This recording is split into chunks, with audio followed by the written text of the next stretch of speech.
संकेत कर रहा है कि राम का ही विवाह नहीं बल्कि चारों भाइयों का विवाह हुआ और ये अयोध्या नगरी के लिए प्रस्थान करते हैं। माफी चाहेंगे आप सभी भक्तों से, क्योंकि रामायण की कथा अगर हम सुनाए तो 7 दिन तक भी एंड नहीं हो पाएगी।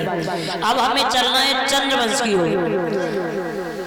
अभी तक जो आप कथाओं को रसास्वादन करते रहे, ये कथाएं हमारी सूर्यवंश की थी, और अब जो आप कथाएं रसास्वादन करेंगे ये कथाएं हमारी चंद्रवंश की होगी। चंद्रवंश कहां से प्रारंभ हुआ? ब्रह्मा से अत्रि, अत्रि से चंद्रमा, चंद्रमा से बुध, बुध से पुररवा, पुररवा से महाराज आयु, आयु से राजा नहुस का जन्म हुआ। महाराज एक यादव कुल के राजा हैं जिनका नाम है यादी, और इधर एक विश्वकर्मा नाम का राजा है जिनके गुरु का नाम है शुक्राचार्य। शुक्राचार्य की बेटी का नाम है देवयानी, विश्वकर्मा की बेटी का नाम है शर्मिष्ठा। ये शिष्य और गुरु की बेटियां हैं, दोनों में बड़ा स्नेह है, बड़ा प्रेम है। एक बार ये शर्मिष्ठा और देवयानी स्नान करने के लिए यमुना के किनारे पहुंची तो क्या देखा है, दूर से देव ऋषि नारद आ रहे हैं। नारद को देखा तो जल्दी जल्दी में एक दूसरे ने एक दूसरे के वस्त्रों को धारण कर लिया, और जैसे ही वस्त्र पहने शर्मिष्ठा से रहा नहीं गया और कहा कि मैं एक राजा की लड़की होकर के अब तुमने हमारे वस्त्र तो पहने कैसे?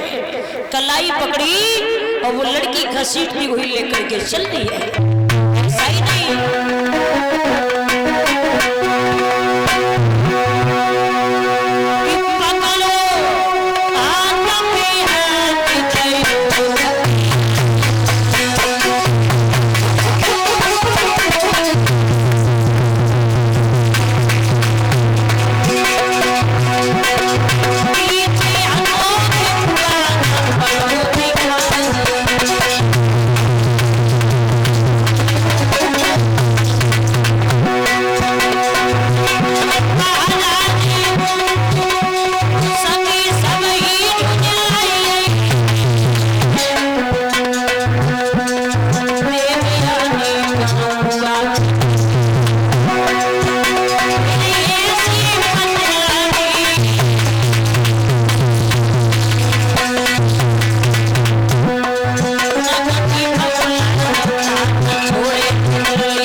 ने देवयानी की कलाई पकड़ के कुएं में धक्का दिया, संग की सहेलियों को साथ चली गई।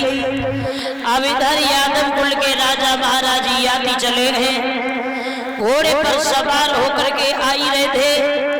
घोड़े की आहट जिस समय सुनी है तो देवयानी कुएं में पड़ी पड़ी आवाज लगाने लगी, कौन है यहाँ? हमारी आवाज अगर सुन पा रहे हो तो हमें हमारी बहन ने कुएं में धकेल दिया है, कृपा हो जाए तो मुझे। यादी ने सुना है तो घोड़े को वही छोड़ा और जाकर के देवयानी की कलाई को पकड़ा और कुएं से बाहर कर दिया। घोड़े पर सवार हुए और चल दिए। जैसे ही चले हैं तो क्या देखा है, देवयानी ने रोक लिया। एक बात कही है महाराज, इस तरीके से आप जा नहीं सकते हो। क्यों? बोले अगर आपने मेरा हाथ अपने हाथ में थमाया है और कुएं से पार किया है तो आप इस तरीके से जा नहीं सकते हो। कैसे जा सकते हैं? तो आज देवयानी रोकर के बोली है महाराज यादी से।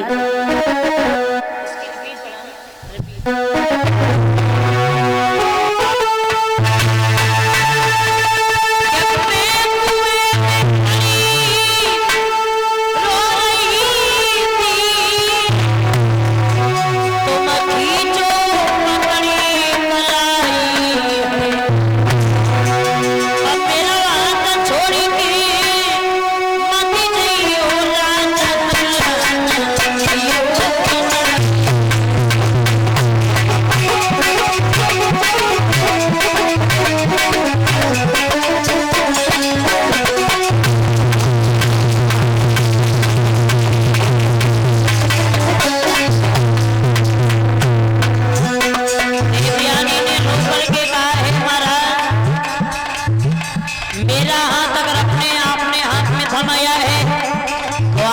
तरीके से जा नहीं सकते।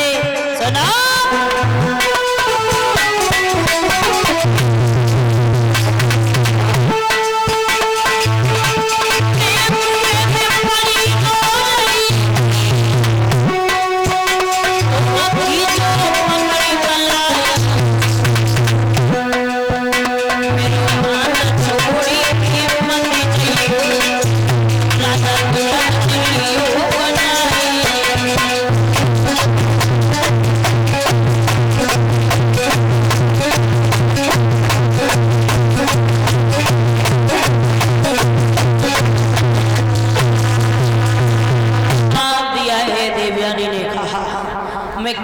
पड़ी रो रही थी, तुम खींचो पकड़ी कलाई है और मेरा हाथ छोड़ के मत जाइयो, मैं दुल्हन लियो। बोले अगर आपने मेरा हाथ अपने हाथ में थमाया है तो आप हमारे साथ में विवाह कीजिए। यादी ने कहा है मैं एक यादव कुल का राजा हूँ और आप एक ब्राह्मण कुल की बेटी हो, ये विवाह संपन्न नहीं हो सकता है। क्यों विवाह क्यों नहीं होगा? जवाब दिया आप एक ब्राह्मण की बेटी और मैं यादव कुल का राजा हूँ, चले जाओ। देवयानी ने कहा है महाराज अगर आपने मेरे साथ में विवाह नहीं किया तो आपके सामने ही मैं अपनी आत्महत्या कर लूंगी। यादी ने सुना है, बहुत समझाया लेकिन देवयानी नहीं मानी। जाकर के अपने पिता शुक्राचार्य जी के पास पहुंची, शुक्राचार्य जी को सारा हल बताया। शुक्राचार्य अपने शिष्य विश्वकर्मा से नाराज होकर के आज घर परिवार त्याग करके आज चल रही है। विश्वकर्मा ने पूछ लिया है गुरुदेव कहाँ जा रहे हो?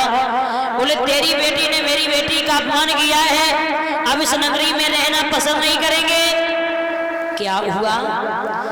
बोले जरा से वस्त्रों के लिए वस्त्र पहनी लिए थे, घर आकर के दे देती, भूल के कारण वस्त्र पहन लिए तो कुएं में धकेल दिया और धकेलने के बाद वो यादव कुल के राजा यादी ने बेटी को बाहर किया। अब मैं एक ब्राह्मण कुल से हूँ, वो कि यादव कुल से बेटी विवाह करना चाहती है, बताओ क्या करें? तो विश्वकर्मा ने कहा है कि अगर बेटी की इच्छा है तो विवाह कर दीजिए। तो शुक्राचार्य जी ने कहा है विवाह तो ही होगा जो तुम्हारी बेटी हमारी बेटी के साथ में दासी बन के जाएगी। जवाब दिया जाओ हमें मंजूर है, आप विवाह कीजिए और मेरी बेटी तुम्हारी बेटी के साथ में दासी बन के जाएगी। विवाह हुआ, धूमधाम के साथ में विवाह होने के बाद आज शर्मिष्ठा देवयानी के साथ में दासी बन के गई। धीरे धीरे समय गुजरा है तो देवयानी के उधर से तो 2 बालकों का जन्म हुआ, मगर शर्मिष्ठा के उधर से 3-3 बालकों का जन्म हुआ। मगर ये बात देवयानी को नहीं पता है कि शर्मिष्ठा के भी 3 बालक हैं। एक दिन दोनों बालक देवयानी के आपस में झगड़ गए तो महाराज याद के मुख से एक शब्द निकल गया, देवयानी शर्मिष्ठा के 3-3 बालक हैं लेकिन तेरे जैसे कभी झगड़ते नहीं है। देवयानी ने कहा इसका मतलब है वो दासी के 3 बालक। नाराज होकर के अपने पिता शुक्राचार्य जी के पास पहुंचे, सारा हाल बताया। शुक्राचार्य जी ने श्राप दे दिया, महाराज याद को बुढ़ापे ने घेर लिया। जैसे ही बुढ़ापे ने घेरा है तो अब महाराज यादी ने देवयानी के बालकों से जवानी मांगी तो साफ साफ शब्दों में मना कर दिया। देवयानी के बालकों ने जवानी नहीं दी। शर्मिष्ठा के पास पहुंचे, जवानी मांगी तो शर्मिष्ठा के जो सबसे छोटे वाले बालक ने अपने पिता को जवानी दी। जवानी को पाकर के बड़े ही खुश हुए। कुछ समय तक महाराज याद ने जवानी का आनंद उठाया। उसके बाद वो जवानी अपने बच्चे को सौंप करके राजपाट त्याग करके ये भगवान का भजन करने के लिए चले जाते हैं। बोली भक्तवत्सल भगवान की। यही से हमारा चंद्र वंश प्रारंभ होता है। इसी चंद्र वंश में एक आहुक नाम के राजा हुए हैं जिनके घर में 2 बेटा पैदा हुए हैं, उग्रसेन और देवक।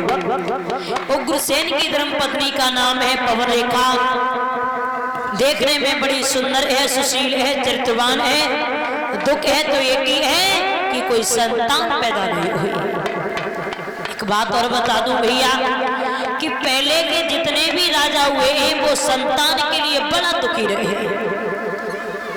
कभी आप पढ़ना उत्तान पाद अगर दुखी हुए तो संतान के लिए हुए। महाराज बैरोचन दुखी हुए तो संतान के लिए हुए। हरिश्चंद्र दुखी हुए तो संतान के लिए हुए। उग्रसेन दुखी हुए तो संतान के लिए हुए। पहले के राजा संतान के लिए बड़ा दुखी होते थे। और हमें तो यह दुनिया में कोई सुखी दिखाई नहीं देता है। कोई अधिकारी से दुखी, कोई परिवारी से, तो कोई घरवाली से। किसी न किसी बात से प्राणी अपने घर में दुखी है। प्रदीप ने को भजन गाया था, लिखा है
इस दुनिया में भगवान ने किसी को सर्व सुख नहीं दिया है। किसी के पास संतान है वो संतान से ही दुखी है, और किसी के पास संतान नहीं है वो संतान के लिए दुखी है। किसी का इतना बड़ा सम्मान हो रहा है, सम्मान को देख करके ही दुखी है। किसी का इतना बड़ा अपमान हो रहा है, वो अपमान को देख करके ही दुखी है। किसी के पास भोजन है तो भूख नहीं है, और किसी के पास भूख है तो भोजन नहीं है। कैसे नजारे हैं तेरे कन्हैया। आज पवन रेखा बड़ी दुखी हुई कि घर में कोई संतान नहीं है। उग्रसेन से कहा है महाराज मेरा मन करता है कि थोड़ा भ्रमण कराऊं। बोले चली जाओ, ऐसी इच्छा है तो चली जाओ। रथ को सजवा दिया और महाराज उग्रसेन ने आज पवन रेखा को विदा किया है। पवन रेखा जिस समय चली है, किस्मत ने साथ छोड़ा। नतीजा ये हुआ कि बड़ी भयंकर आंधी आ गई, और जब आंधी आई तो संग की सहेलियां पवन रेखा से बिछुड़ जाती हैं। पवन रेखा ने देखा तो चीखने लगी, जोर जोर से रोने लगी। उसी जंगल के बीच में एक दुर्मलिक नाम का राक्षस रहता था। राक्षस ने जैसे ही पवन रेखा के सौंदर्य को निहारा, विचार किया है देखने में बड़ी सुंदर है, सुशील है, इसके साथ में हम भोग करेंगे। कामी से रहा नहीं गया और आज उग्रसेन का रूप धारण किया, पवन रेखा के सामने पहुंच गया। एक विद्वान कल्पना कर रहा है कि जो अपने चरित्र से गिरे हुए होते हैं उन्हें दिन रात कुछ दिखता नहीं है। जो कामी स्वभाव के होते हैं, एक कवि कल्पना कर रहा है और लिखा है क्या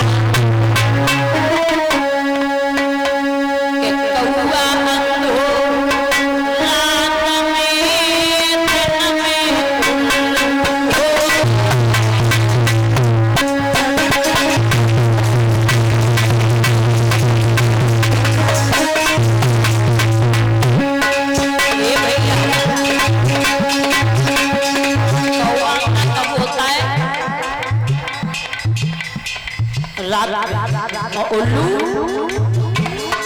हाँ तो कभी कल्पना कर रहा है, संकेत कर रहा है, लिखा है क्या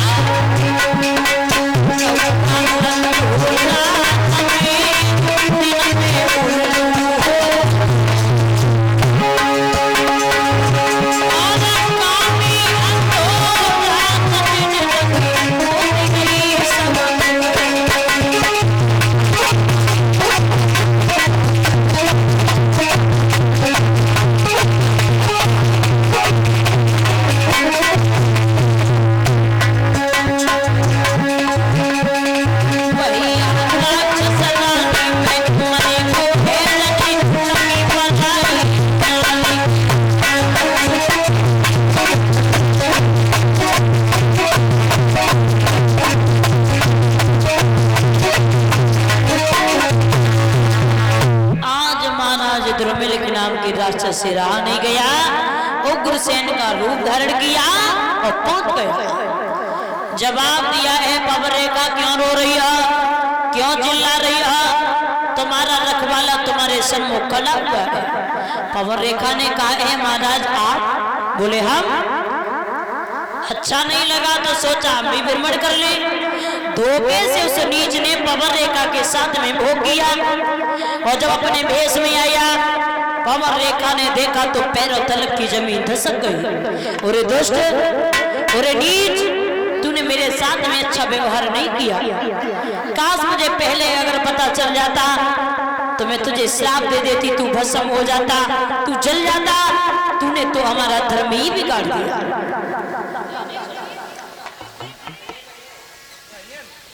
और इसी के साथ साथ ये परम सम्मानी भैया संजीव ड्राइवर 101 रुपए का पुरस्कार भिजवा रहे हैं। आशा करती हूँ धर्म के लिए यहाँ तो जल बने रहे, धर्म पे चल करके अपने नाम को रोशन करें।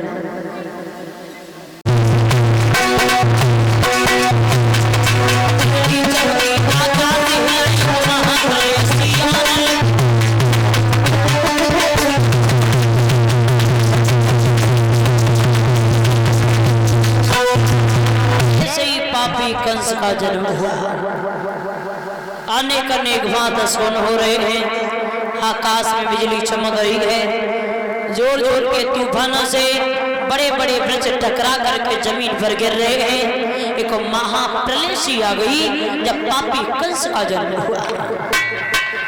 ज्योतिषियों ने बताया महाराज उग्रसेन ये कुल का विनाशकारी बेटा पैदा हो गया। धीरे धीरे कंस थोड़ा सयाना हुआ, छोटे छोटे बालकों के साथ में खेलने के लिए जाता है, किसी के हाथ को तोड़ देता है, किसी के पैर को तोड़ देता है।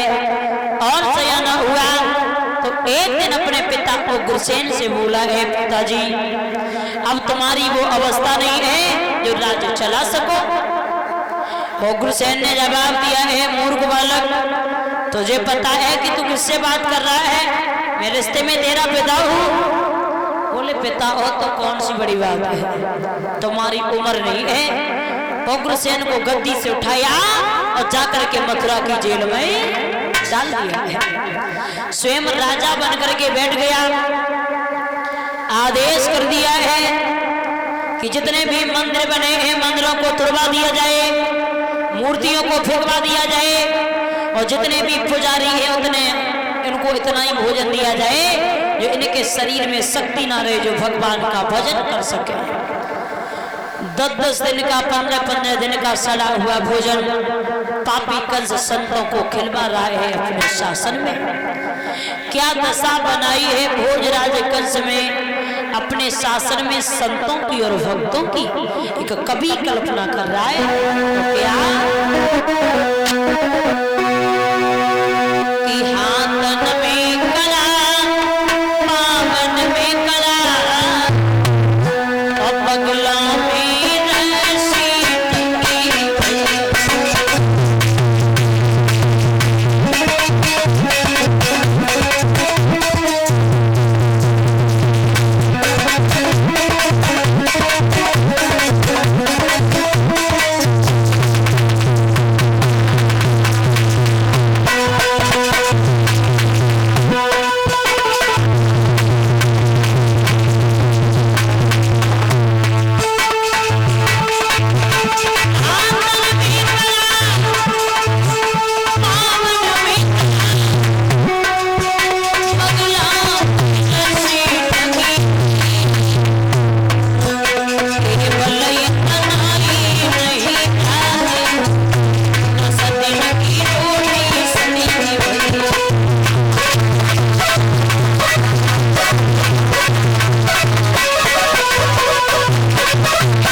शासन में। देवताओं को जिस समय सताने लगा है, देवतागण वहां से भागे जाकर के भगवान से स्तुति करते हैं। कहा है प्रभु आप अवतार क्यों नहीं ले रहे हो? आपका अवतार नहीं हुआ तो पापी कंस हम लोगों को जीवित नहीं छोड़ेगा।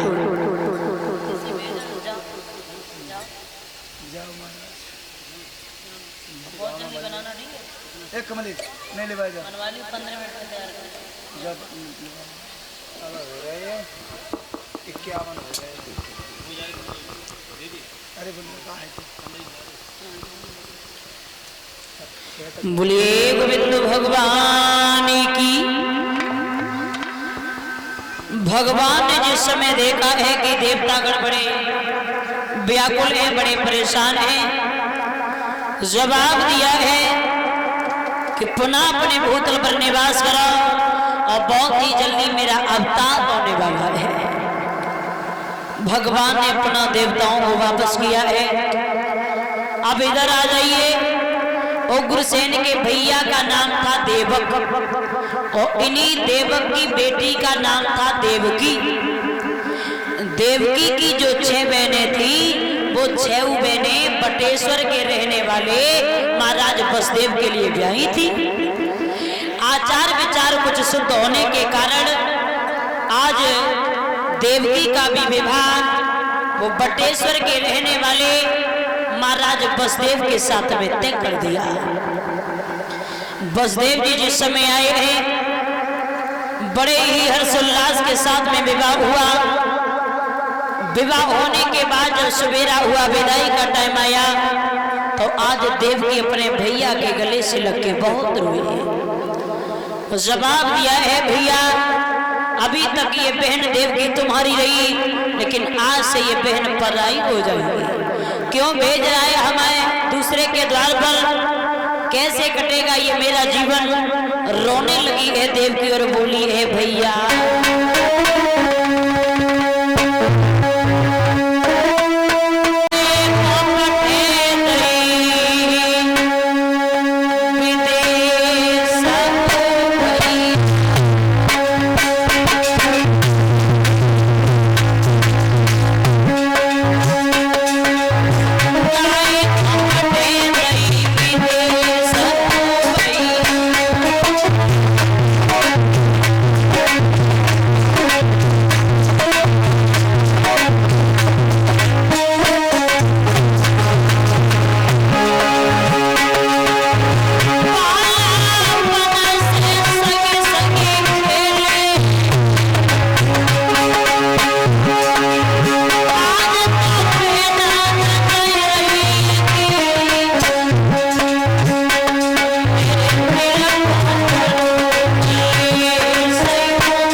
इसका आत्मा बालक तेरा काल होगा।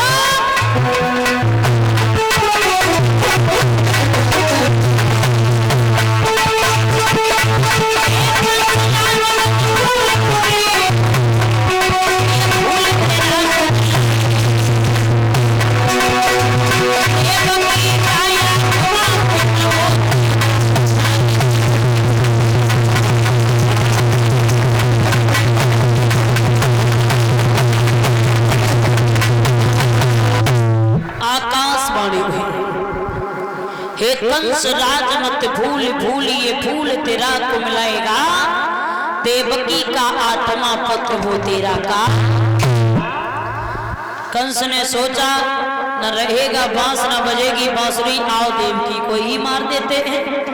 देवकी के केसों को पकड़ा और जमीन पर डाल लिया है। तलवार लेकर के आगे बढ़ा, सही बसदेव जी बीच में आ गए। वो कहा है हे भोजराज कंस, अभी तो इस बहन के लिए रो रहे थे, अब जरा भी शर्म नहीं आई, इस बहन को मारने जा रहे हो, एक राजा होकर के अन्याय कर रहे हो। कंस ने कहा है हे महाराज बसदेव, आपको नहीं पता है कि देवकी का आत्मा बालक मेरा काल होगा।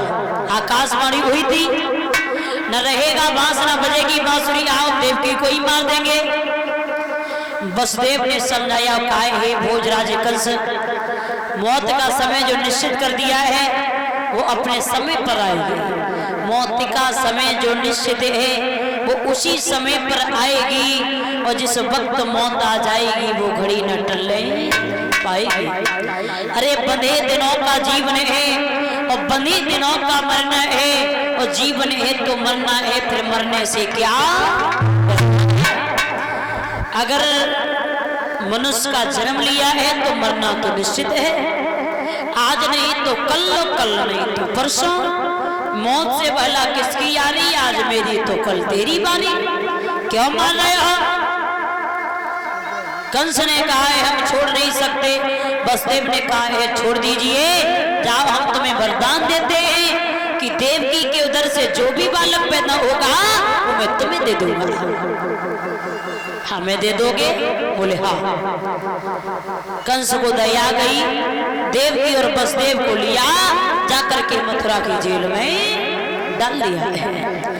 अब 20-20 दिन का सड़ा हुआ भोजन खिला रहा है, कहीं मेरा काल कभी बलवान पैदा न हो। धीरे धीरे समय गुजरा तो देवकी के उदर से बड़े सुंदर से बालक का जन्म हुआ। बसदेव ने समझाया, कहा है देवकी से बच्चे से मोह ना करा, क्योंकि ये बालक तुम्हारे भैया का भोजन है। देवकी ने कहा है भैया का काल तो आत्मा बालक है, प्रथम से तो कोई संबंधी नहीं। बोले नहीं, मैं वचन दे चुका हूं। देवकी के हाथों से बालक को छीड़ा और बसदेव लेकर के कंस के दरबार में पहुंचे। कहा है लीजिए महाराज आपका प्रथम शिकार। कंस ने बच्चे को देखा तो दया गई, इस मासूम से बालक ने मेरा क्या बिगाड़ा। पुनः वापस किया, बसदेव से कहा है बालक को ले जाओ, आत्मा बालक हो तो ले आना। अब चले हैं बसदेव जी बालक को लेकर के। देवताओं में वार्तालाप शुरू हो गया कि पापी कंस को अगर यूं ही दया आती रही तो भगवान कन्हैया का अवतार नहीं होगा, और हमारे श्याम अवतार लेने में बड़ा विलंब करेंगे। तो इसलिए इस पापी को कोई पहाड़ा बनाया जाए। देव ऋषि नारद से कहा है नारद तुम जाओ। नारद चले हैं, नारायण नारायण कहते हुए जैसे ही कंस के दरबार में पहुंचे हैं, कंस ने देखा, सम्मान के साथ बैठा लिया। कहिए नारद कैसे आना हुआ। नारद ने कहा है भोजराज कंस, आपकी नगरी से होते हुए जा रहे थे, सोचा आओ तुमसे मिलते चले, लेकिन क्या बात है आप कमजोर दिन प्रतिदिन होते जा रहे हो। क्या शरीर में कोई रोग हो गया, और रोग हो गया हो तो वैद्य से इलाज करा लो, क्या बात है। कंस ने जवाब दिया है देव ऋषि नारद, देवकी के उदर से मेरा काल पैदा होने वाला है। आठवां बालक मेरा काल होगा, ये आकाशवाणी के बयान थे। क्या अभी तक कोई बालक पैदा नहीं हुआ? बोले हाँ। थोड़ी देर पहले अगर आ जाते तो बालक देखने के लिए मिल जाता। मारा नहीं? बोले नहीं। क्यों? बोले भैया मेरा काल तो आठवां बालक है, प्रथम से तो कोई संबंध ही नहीं। देवर्षि नारद ने जवाब दिया, हे भोजराज कंस, देख सकते हो ये हमारे हाथ में एक पुष्प है। हाँ, क्या इसकी पंक्तियों को गिन के बता सकते हो कितनी है? गिनना प्रारंभ हुए, जवाब दिया महाराज इसमें तो 8 है। बोले 8वीं कौन सी? बोले सामने वाली।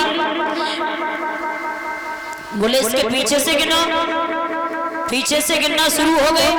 बोले अब कौन सी 8वीं है? बोले महाराज ये तो बदल गई।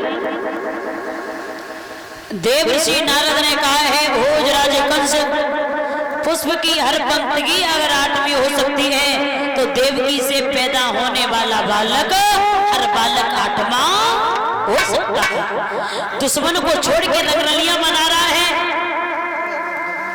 कंस वहां से भागा, जाकर के देवकी के हाथों से बालक को छुड़ा दल के पत्थर पे मार दिया है।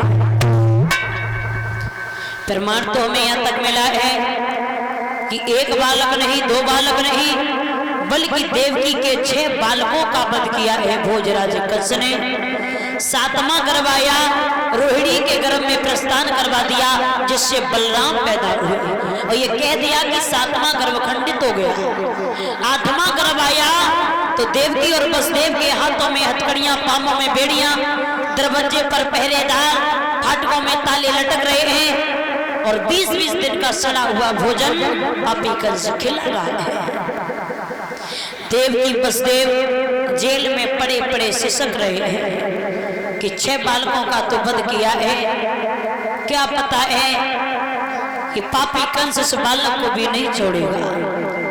क्या देखा है कि उसी जेल की एक दीवार चमकने लगी, जिस दीवार पर एक चतुर्भुजी भगवान नजर आने लगे हैं, जिनकी 4-4 भुजाएं हैं, मस्तक चंद्रमा की भांति दमक रहा है, हाथ में चक्र सुदर्शन है। देवकी और वसुदेव से कहने लगे हैं भगवान, हे वसुदेव मेरा बहुत जल्दी अवतार होने वाला है और मैं शिशु रूप में तुम्हारी गोदी में आने वाला हूँ, और जब मेरा अवतार हो जाए तो मुझे रात्रि में मथुरा से निकाल करके गोकुल में पहुंचा देना।